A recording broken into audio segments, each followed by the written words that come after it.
मैं डॉक्टर भामा अग्रवाल आपके अपने यूट्यूब चैनल पर आपका स्वागत करती हूँ, अभिनंदन करती हूँ।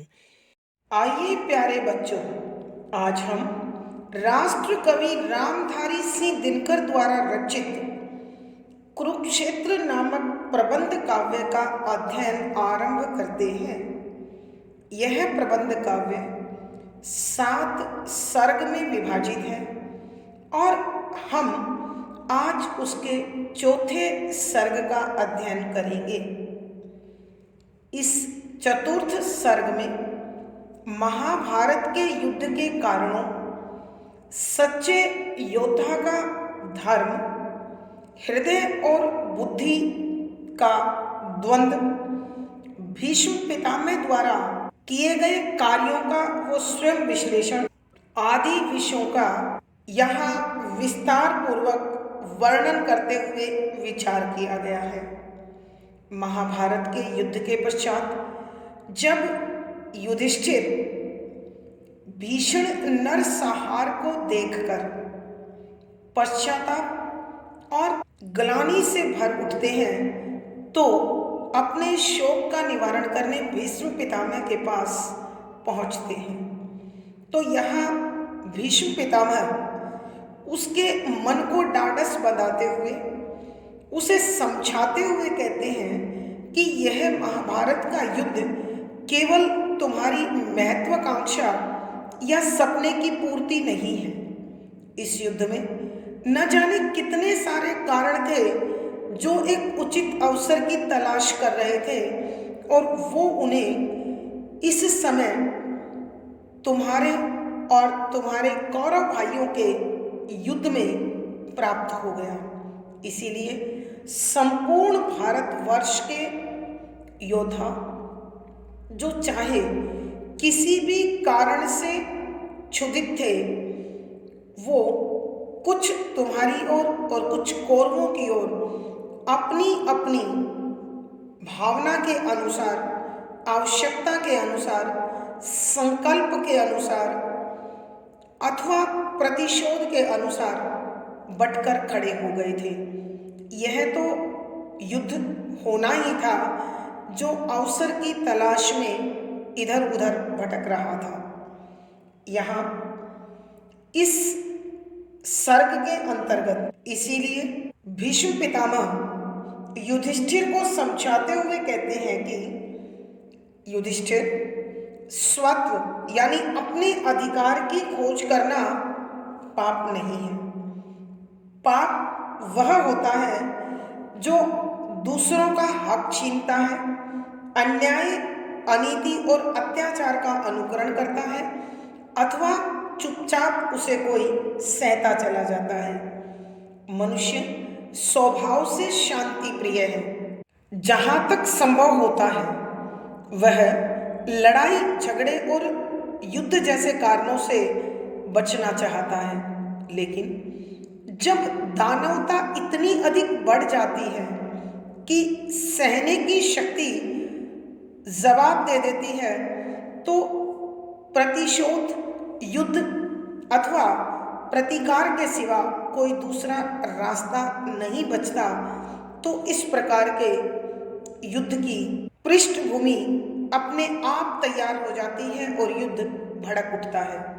महाभारत केवल तुम दो पारिवारिक भाइयों का युद्ध नहीं था, बल्कि इसमें संपूर्ण देश का भीषण विस्फोट था। इसमें संपूर्ण देश की भागीदारी थी। प्रत्येक व्यक्ति अपने अपने उद्देश्य की पूर्ति के लिए तुम्हारे संग आकर जुड़ गया था। हे युधिष्ठिर, महाभारत का युद्ध केवल एकाएक घटित होने वाली घटना नहीं है, बल्कि बहुत सारे घटनाक्रमों का श्रृंखलाबद्ध एक दस्तावेज है। महाभारत का बीज तो उसी दिन पड़ गया था जिस दिन रंगभूमि में अर्जुन ने अपनी धनुर्विद्या का चमत्कार दिखाया था और दुर्योधन उसे सहन नहीं कर पाया था। फिर न जाने कितनी घटनाएं इस प्रकार घटती चली गई जो आग में घी का कार्य करती रही, और द्रौपदी के चीरहरण ने तो इस अग्नि को और अधिक भड़का दिया। यह दुर्घटना तो पूरे कुरुवंश के लिए, पूरे खानदान के लिए बड़ा अपमानजनक विषय है।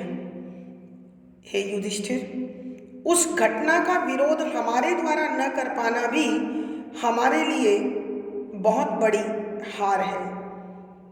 मैं आज भी समझता हूँ कि उसका विरोध न करके मैंने अपने ही वीरत्व पर, अपने ही शौर्य पर, अपने ही पुरुषार्थ पर एक कलंक लगा दिया जिसे कभी धोया नहीं जा सकता। भीष्म पितामह शूरता का धर्म समझाते हुए युधिष्ठिर को कहते हैं, एक सच्चा शूरवीर, एक सच्चा योद्धा वह होता है जो तलवार की तेज धार पर पांव रखकर मचलता है, जो दहकते हुए अंगारों पर निर्भय होकर चलता है, जो अपनी छाती पर प्रहार सहता है और हंसते हंसते जहर पी लेता है। वीर पुरुष वह है जिसकी वीरता, जिसका शौर्य हमेशा प्रज्वलित रहता है। यहाँ हृदयवाद और बुद्धि के द्वंद्व को भी बड़े सुंदर शब्दों में समझाते हुए कहते हैं कि अत्यधिक बुद्धि तर्क को जन्म देती है, कि जब जब मनुष्य बौद्धिकता को स्फूर्त हो जाता है, बौद्धिकता को समर्पित हो जाता है, वह कायर बन जाता है। क्योंकि न्याय अन्याय, नीति अनीति, पाप पुण्य पर वह तर्क की उस सीमा तक पहुंच जाता है कि धीरे धीरे करके उसका जोश, उसका शौर्य कुंठित होता चला जाता है। इसलिए वो समय पर कोई फैसला नहीं ले पाता और जीवन में अंत तक अपमान झेलता रहता है। इसलिए मानव को अपने मन की शांति के लिए, जीवन में सफलता के लिए हमेशा बुद्धि और हृदय में तालमेल बनाकर चलना चाहिए। चौथे सर्ग के अंत में कविवर भीष्म पितामह के माध्यम से समझाते हैं कि धर्म और स्नेह दोनों में हमेशा तालमेल होना चाहिए। भीष्म पितामह अपने जीवन में इसी प्रकार का घटनाक्रम याद करते हुए बताते हैं कि मैं हमेशा कौरवों की सेवा करता रहा, क्योंकि हस्तिनापुर की गद्दी की रक्षा का मेरा संकल्प था। इसलिए मैंने हमेशा अपने धर्म का पालन किया और हृदय से प्यार मैं पांडवों को देता रहा। इसलिए कौरवों को मेरा शरीर और पांडवों को मेरा मन मिला। आज मैं तुम्हारी जीत से संतुष्ट हूँ कि मैं अपने धर्म और अपने हृदय दोनों से न्याय कर पाया। आइए बच्चों, अब हम इसी प्रकार के भावों से भरे इन पदों की व्याख्या आरंभ करते हैं। पद संख्या 5। समय जो बीतता त्यों त्यों अवस्था घोर होती, अनल की श्रृंखला बढ़कर कराल कठोर होती, किसी दिन तब महाविस्फोट कोई फूटता है, मनुजले जान हाथों में धनुष पर टूटता है। प्रसंग प्रस्तुत पद हमारी हिंदी की पाठ्य पुस्तक आधुनिक हिंदी कविता में संकलित राष्ट्र कवि रामधारी सिंह दिनकर जी द्वारा रचित प्रबंध काव्य कुरुक्षेत्र के चौथे सर्ग से लिया गया है।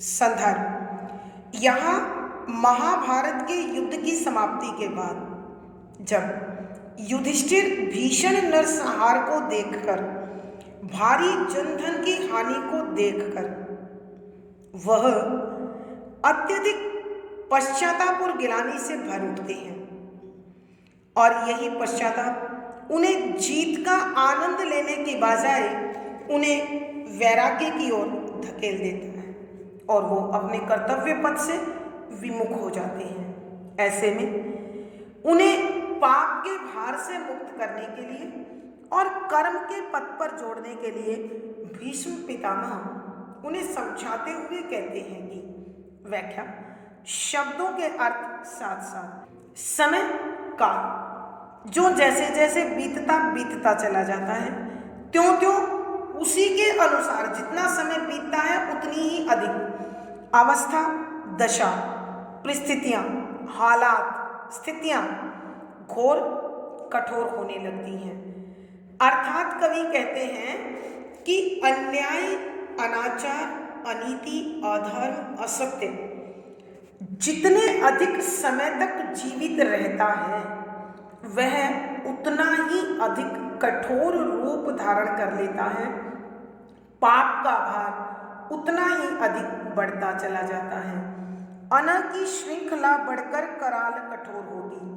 अन्याय श्रृंखला, कड़ियां, जंजीरें, बेड़ियां बढ़कर विकराल रूप धारण करो, कराल भयंकर, कठोर, जटिल होती होती चली जाती है कि यह अन्याय निरंतर दीनहीन पर इस कदर बढ़ता चला जाता है कि अन्यायी व्यक्ति को दोष का एहसास ही नहीं होता और उसके अन्याय के कारण, उसकी अनीति के कारण धीरे धीरे करके ये बेड़ियां और परिस्थितियां और अधिक जटिल और कठोर होती चली जाती हैं। अर्थात अन्यायी व्यक्ति का अन्याय दिनों दिन बल पकड़ता चला जाता है और वह दीनहीन गरीब व्यक्ति को और अधिक शोषित, पीड़ित करने लगता है। किसी दिन तब महाविस्फोटक कोई फूटता है कि एक दिन ऐसा भी आता है जब लोगों का धैर्य, उनकी सहन शक्ति जवाब दे जाती है और परिणाम स्वरूप एक महान क्रांति फूट पड़ती है और ऐसे में शोषित, पीड़ित व्यक्ति, दलित व्यक्ति, दमित व्यक्ति अपनी जान हथेली पर लेकर जीवन की परवाह किए बिना शोषणकारी पर, शोषक पर, अनाचारी पर, अत्याचारी पर टूट पड़ता है और वह जीवन के मूल्य पर अन्यायों को समाप्त कर देना चाहता है और वह युद्ध करते हुए उस पैशाचिक व्यक्तित्व को, उस दानव को ही नष्ट कर देना चाहता है जिसके कारण यह शोषण, यह पीड़ा, यह दर्द जन्म लेता है अथवा फलता फूलता है। बच्चों, हम इस पद की व्याख्या एक बार और करते हैं। यहाँ भीष्म पितामह महाभारत के युद्ध के कारण का विश्लेषण करते हुए युधिष्ठिर को समझाते हैं कि हे युधिष्ठिर, इस युद्ध का कारण तुम नहीं हो, वो परिस्थितियां हैं जो इसकी पृष्ठभूमि में सहयोगी बनी। समय जो बीतता त्यों त्यों अवस्था घोर होती कि अन्याय, अनीति, अनाचार और दुराचार जैसे बढ़ता चला जाता है तैसे तैसे वो बढ़ता है और लोगों के मन का संतोष, उनकी शांति को छीनता चला जाता है।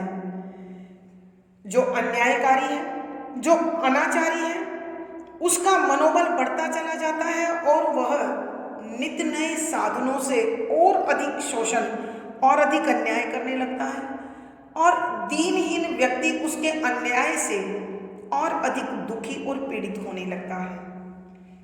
परिणाम स्वरूप अन्याय की श्रृंखला बढ़कर कराल कठोर होती कि अन्याय की ये जो कड़ियां हैं, ये जो बेड़ियां हैं, ये जो जंजीरें हैं, दिन प्रतिदिन और अधिक जटिल और कठोर होती चली जाती हैं।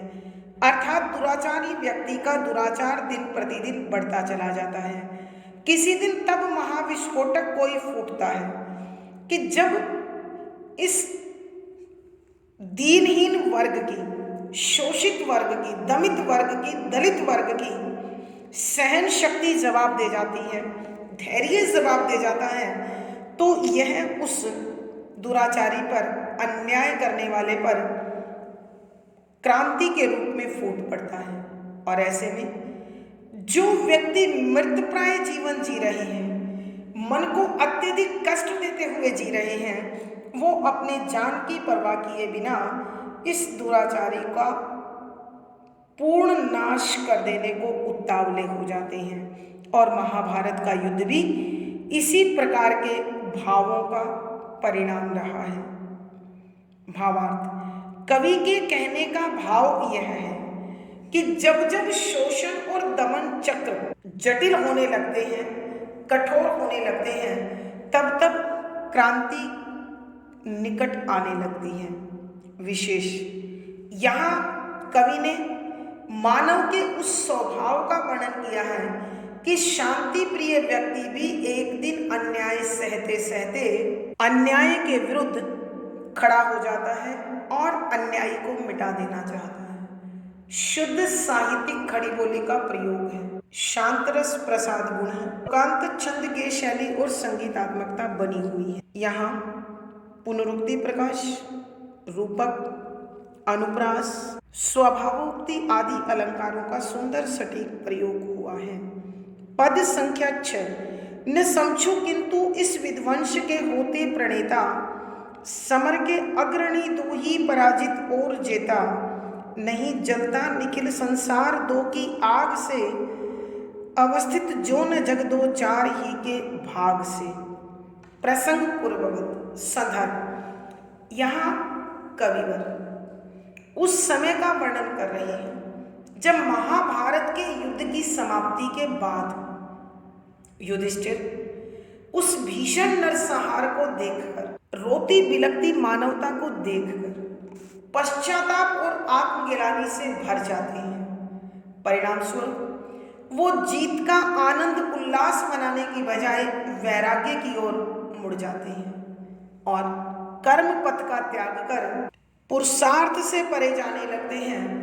तो भीष्म पितामह उन्हें उनके दायित्व का बोध करा, उनके मन से पाप के बोझ को समाप्त कर उन्हें कर्म पथ पर जोड़ने की कोशिश करते हुए समझाते हैं कि व्याख्या, शब्दों के अर्थ साथ साथ न समझो मत मानो, किंतु परंतु विध्वंस, नाश, विनाश, प्रणेता, रचने वाले, कारण अथवा आरंभ करने वाले, समर युद्ध, अग्रणी नेतृत्व करने वाले, आगे रहने वाले अथवा नेता, पराजित हारा हुआ, जेता जीता हुआ, निखिल सारा पूरा, संसार दुनिया, अवस्थित स्थित होना, आधारित होना, उस पर टिका हुआ होना, जो जिस प्रकार से जग संसार भाग सौभाग्य से। यहाँ भीष्म पितामह युधिष्ठिर को पाप भार से मुक्त करते हुए कहते हैं कि हे युधिष्ठिर, यह तुम्हारा भ्रम है कि इस युद्ध के जिम्मेदार तुम हो, न तुम हो और न ही पूरी तरह से दुर्योधन हो। न समझो किंतु इस विध्वंस के होते प्रणीता, कि हे युधिष्ठिर, तुम ये मत समझो कि इस युद्ध की रचना का दायित्व, इस युद्ध के निर्माण का कार्य केवल दो ही व्यक्ति होते हैं। समर के अग्रणी दो ही पराजित और जेता, कि युद्ध भूमि में खड़े तो दो ही दिखाई देते हैं, जिसमें से एक जीतता है और एक हारता है, लेकिन उस युद्ध की पृष्ठभूमि में केवल उन दोनों की भावनाएं, उन दोनों के लक्ष्य, उनकी इच्छा या उनके स्वार्थी कार्य नहीं करते हैं। जब इस प्रकार का महाविनाश होता है तो उसके अनेक कारण होते हैं जो किसी न किसी ध्वज के नीचे इकट्ठे हो जाते हैं। नहीं जलता निखिल संसार दो की आग से, कि पूरा का पूरा संसार कभी भी दो व्यक्तियों की इच्छा को पूर्ण करने के लिए युद्ध जैसे भयंकर कार्य का हिस्सा नहीं बनता। अर्थात किसी की आपसी दुश्मनी को निकालने के लिए पूरा संसार उनका साथ नहीं देता है। अवस्थित जो न जग दो चार के ही भाग से, कि केवल दो चार व्यक्तियों की इच्छा पर सारा संसार नहीं टिका हुआ, न उनके सौभाग्य पर और न ही उनके दुर्भाग्य पर। यह संसार एक ऐसा समुदाय है जिसमें प्रत्येक व्यक्ति की अपनी इच्छा, अपने कार्य, अपना सौभाग्य, अपना दुर्भाग्य और अपने कर्म काम करते हैं। आइए बच्चों, एक बार फिर हम इस पद की व्याख्या करते हैं। यहाँ भीष्म पितामह युधिष्ठिर को समझाते हुए कहते हैं कि हे युधिष्ठिर, तुम यह मत समझो कि इस प्रकार महाविनाश का आधार केवल दो व्यक्ति होते हैं, जिनमें से एक युद्ध को जीतता है और दूसरा हारता है। बेशक दो ध्वज के नीचे पूरा संसार एकत्रित हुआ है, लेकिन केवल वो तुम्हारी व्यक्तिगत इच्छाओं की पूर्ति के लिए, तुम्हारी व्यक्तिगत दुश्मनी के लिए या तुम्हारे व्यक्तिगत लाभ और स्वार्थ के लिए तुम्हारे ध्वज के नीचे नहीं आया था, क्योंकि नहीं जलता निखिल संसार दो की आग से, कि केवल दो व्यक्तियों के बदले की आग को मिटाने के लिए, उनके प्रतिशोध के लिए, उनकी दुश्मनी के लिए पूरा का पूरा संसार इस प्रकार के महाविनाश का हिस्सा नहीं बनता है। अवस्थित जो न जग दो चार के ही भाग से, कि ये पूरा का पूरा संसार केवल दो चार व्यक्तियों की इच्छाओं की पूर्ति के लिए ही आधार नहीं बनता है। अर्थात इस संसार में, यह संसार रूपी समुदाय में जितने भी मनुष्य हैं, प्रत्येक व्यक्ति का अपना भाग्य, सौभाग्य, दुर्भाग्य है। प्रत्येक व्यक्ति के अपने स्वार्थ, अपने हित हैं, और कहीं कोई प्रतिशोध है तो कहीं कोई स्वार्थ है, और उनको तुम्हारे ध्वज ने शरण दी, जो कुछ सुयोधन के साथ और कुछ तुम्हारे साथ जुड़कर इस भीषण नरसंहार का हिस्सा बनी। भावार्थ, कवि के कहने का भाव यह है कि संसार रूपी समुदाय अपने अपने निजी लक्ष्यों की पूर्ति के लिए भी कर्मशील होता है, कर्मठ होता है। विशेष यहाँ कवि ने महाभारत के युद्ध के कारणों का विश्लेषण किया है। शुद्ध साहित्यिक खड़ी बोली का प्रयोग है। युद्ध जैसे बड़े कर्म में सब किसी न किसी रूप में उत्तरदायी होते हैं या सहयोगी होते हैं। शांत रस प्रसाद गुण है, तुकांत छंद गेय शैली और संगीतात्मकता बनी हुई है। यहाँ अनुप्रास, पदमैत्री, दृष्टांत आदि अलंकारों का सुंदर सटीक प्रयोग हुआ है। पद संख्या 7। युधिष्ठिर, क्या हुतासन शैल सहसा फूटता है, कभी क्या वज्र निर्धन व्योम से भी छूटता है। अनलगिरी फूटता जब ताप होता अवनि में, कड़कती दामिनी विकराल धुमाकुल गगन में। प्रसंग पूर्ववत संदर्भ, यहाँ कविवर उस समय का उल्लेख कर रहे हैं जब महाभारत के युद्ध के समापन के बाद रोती बिलखती मानवता को और भीषण नरसंहार को देखकर युधिष्ठिर का मन पश्चाताप और गिलानी की आग में जलने लगता है और वह कर्म पथ से विमुख हो जाता है।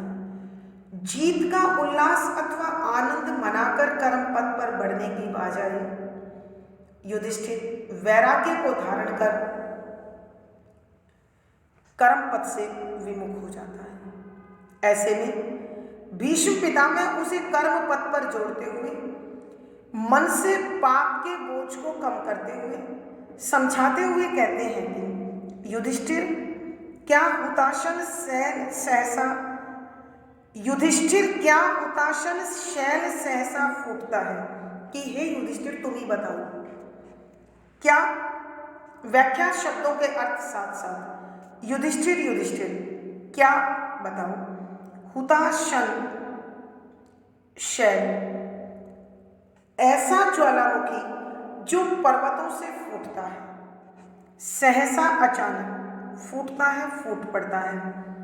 वज्र बिजली, निर्धन काली, व्योम आकाश, अनलगिरी आग का पर्वत अर्थात ज्वालामुखी, फूटता फूटता है, ताप गर्मी, अवनी पृथ्वी में।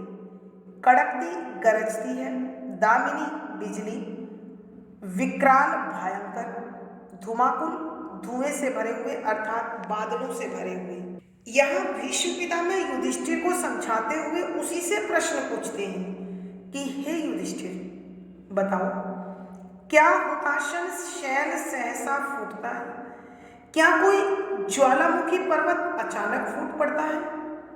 अर्थात नहीं, ज्वालामुखी पर्वत तभी फूटता है जब धरती में अत्यधिक ताप आग एकत्रित हो जाती है, जब उसका संचय, उसका एकीकरण, उसका संग्रह पृथ्वी को दुर्लभ लगने लगता है, तो वह ज्वालामुखी पर्वत के रूप में अपनी उस गर्मी को बाहर निकालती है। कभी क्या वज्र निर्धन व्योम से भी छूटता है? क्या कभी तुमने बादलों से रहित आकाश में बिजली को कड़कते, गरजते और गिरते देखा है? अर्थात कभी नहीं। अनलगिरी फूटता जब ताप होता अग्नि में, कि ज्वालामुखी उसी समय फूटता है, तभी उसमें विस्फोट होता है जब पृथ्वी में अत्यधिक मात्रा में गर्मी संचित हो जाती है और पृथ्वी उसे सहने में असमर्थ होती है। कड़कती दामिनी विकराल धुमाकुल गगन में, कि आकाश में बिजलियां भी तभी गरजती हैं जब पूरा का पूरा आकाश धुएं के कारण व्याकुल हो जाता है, अर्थात बादलों से भरे हुए आकाश में ही बिजली का चमकना, गरजना और गिरना संभव है। इसीलिए हे युधिष्ठिर, इस महाभारत के युद्ध में जो भी तुम्हारे साथ थे अथवा तुम्हारे प्रतिपक्ष के साथ थे, वो तुम्हारे या उनके स्वार्थों की पूर्ति के लिए नहीं, बल्कि अपने अपने स्वार्थ, अपने अपने प्रतिशोध और अपने अपने भाव और विचारों को लेकर आए हुए थे। आइए बच्चों, हम एक बार फिर इस पद की व्याख्या करते हैं। यहाँ भीष्म पितामह युधिष्ठिर को समझाते हुए उसी से प्रश्न करते हैं कि हे युधिष्ठिर, क्या कभी तुमने ज्वालामुखी पर्वत को अचानक फूटते हुए देखा है? क्या तुमने कभी बादलों से रहित आकाश में बिजली को गरजते, कड़कते और गिरते हुए देखा है? अर्थात कभी नहीं, क्योंकि अनलगिरी फूटता जब ताप होता अग्नि में, कि ज्वालामुखी विस्फोट केवल तभी होता है जब पृथ्वी की सतह में अत्यधिक गर्मी संचित हो जाती है और पृथ्वी उसे संभालने में असफल, नाकामयाब होती है, तभी ज्वालामुखी विस्फोट होता है। कड़कती दामिनी विकराल धुमाकुल गगन में, कि बिजलियां भी केवल उसी आकाश में गरजती है जो धुएं के कारण व्याकुल हो जाता है, अर्थात जब आकाश में अत्यधिक बादल संचित हो जाते हैं, एकत्रित हो जाते हैं, तभी उनके आपसी घर्षण से बिजली का कड़कना, गरजना और गिरना संभव है। तो हे युधिष्ठिर, इस महाभारत के युद्ध के जिम्मेदार केवल तुम अथवा सुयोधन नहीं, इसमें शामिल होने वाला प्रत्येक शूरवीर योद्धा अपने निजी कारणों से तुम्हारे अथवा सुयोधन के ध्वज के नीचे एकत्रित हुए थे। भावार्थ, कवि के कहने का भाव यह है कि जिस प्रकार बादल रहित आकाश से बिजली का गिरना और अग्नि के ताप के बिना ज्वालामुखी विस्फोट होना असंभव है, उसी प्रकार एकाएक या एक ही कारण से युद्ध का होना भी असंभव है। विशेष, यहाँ कवि ने महाभारत के युद्ध के कारणों पर दृष्टिपात किया है या उनका विश्लेषण किया है। शुद्ध साहित्यिक खड़ी बोली का प्रयोग है, वीर रस ओज गुण है, तुकांत छंद गेय शैली और संगीतात्मकता बनी हुई है। इस पद में संबोधन, प्रश्न, अनुप्रास, कारण आदि अलंकारों का सुंदर सटीक प्रयोग हुआ है। पद संख्या 8, महाभारत नहीं था द्वंद्व केवल दो घरों का, अनल का पुंज था इसमें भरा अगणित नरों का, न केवल यह कुफल कुरु वंश के संघर्ष का था, विकट विस्फोट यह संपूर्ण भारतवर्ष का था। प्रसंग पूर्ववत संदर्भ, यहाँ कविवर उस समय का वर्णन कर रहे हैं जब युधिष्ठिर महाभारत के युद्ध के पूर्ण होने के बाद रोती बिलखती मानवता और कुरुक्षेत्र के मैदान में हुए भीषण नरसंहार को देखकर अत्यधिक व्यथित हो जाते हैं, दुखी हो जाते हैं, पश्चाताप और आत्मग्लानि से भर उठते हैं। तो ऐसे में वो जीत का उल्लास मनाने की बजाय वैराग्य को प्राप्त हो जाते हैं और कर्म पथ से विमुख हो जाते हैं।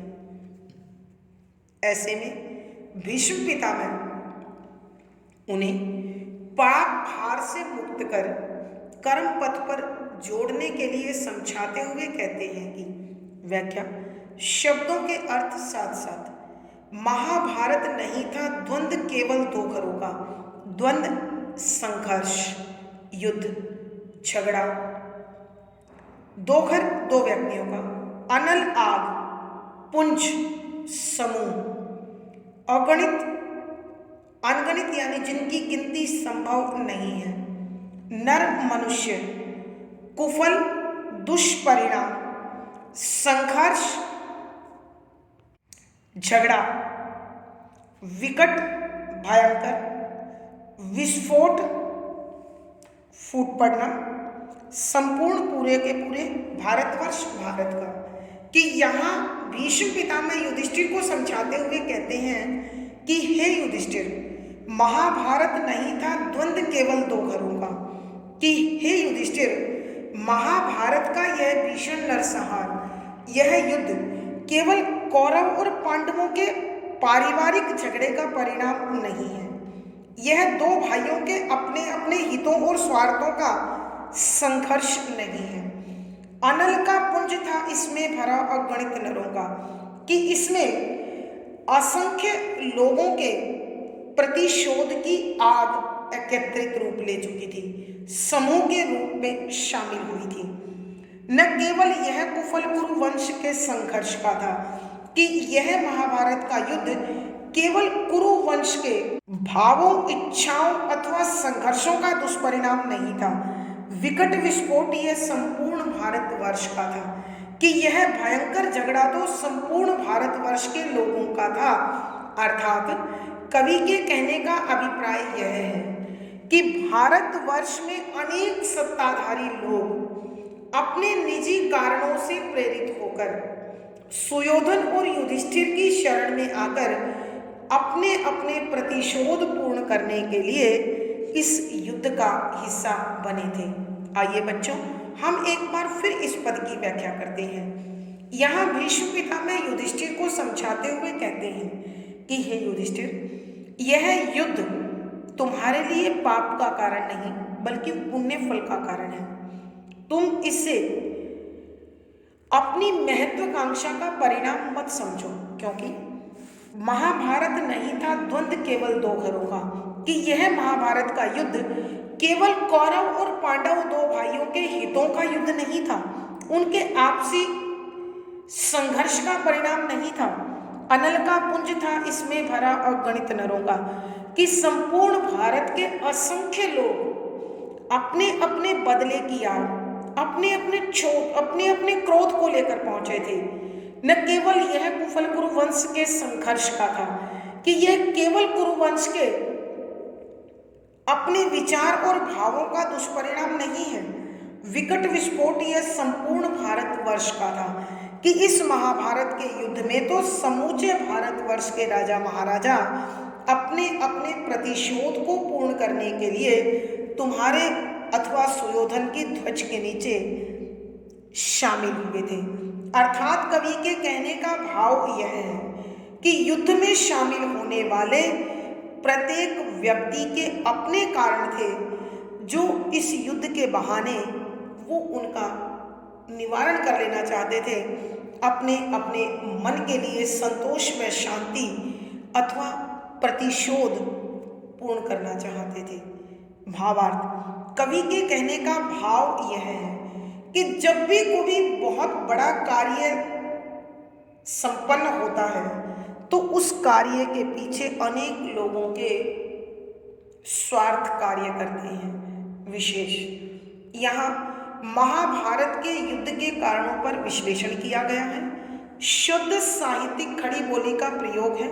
शांत रस प्रसाद गुण है। तो कांत चंद के शैली और संगीतात्मकता बनी हुई है। यहाँ रूपक, कारण, अपनहुति, अनुप्रास आदि अलंकारों का सुंदर सटीक प्रयोग हुआ है। प्यारे बच्चों, आज की कक्षा में बस इतना ही। अगली वीडियो में फिर मुलाकात होगी। पिछली वीडियो का लिंक आपको डिस्क्रिप्शन बॉक्स में मिल जाएगा। आशा है पढ़ा गया विषय आपको समझ में आया होगा। अपने भाव व विचार कमेंट बॉक्स में लिखें। वीडियो को लाइक करें, शेयर करें और चैनल सब्सक्राइब करें। आपका दिन और जीवन मंगलमय हो, इसी शुभकामना के साथ आभार, धन्यवाद।